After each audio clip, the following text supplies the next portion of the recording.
आप देख रहे हैं ईद का स्पेशल शो। इतनी दफ़ा ऐसा हुआ गरीदा कि आपको ईद जो है वो घर से बाहर और दूर मनानी पड़ी? तो राकेश, जो लाखों करोड़ों फैंस इंक्लूडिंग माई सेल्फ, सबको ईद मुबारक। चंद ईदें हैं जो मैंने घर से दूर गुजारी। गरीदा फारूकी के जितने हेटर्स हैं उनको भी ईद मुबारक। गरीदा फूडी हैं आप? Extremely foodie. भिंडी मेरी फेवरेट है। आपने पाकिस्तान के मेन स्ट्रीम मीडिया एंकर्स के भी ट्रांसप्लांट किए जी।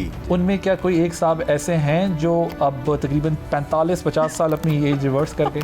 रिवर्स करके बिल्कुल ऐसा है। डॉक्टर उजैर तो is the Guru of the beauty market, he is the Guru of the aesthetic market. लेकिन गुरु तो जेल में नहीं है।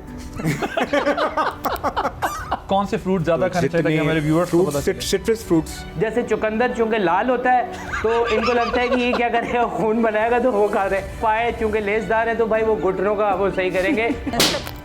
ये देखिए मेरी बात करने का नतीजा ये आपने लोडेड कहा और गुब्बारे फटने शुरू हो गए। देखिए ईद के दूसरे रोज प्रोग्राम आदिल अब्बासी के साथ में रात 8:03 पर सिर्फ बोल न्यूज पर।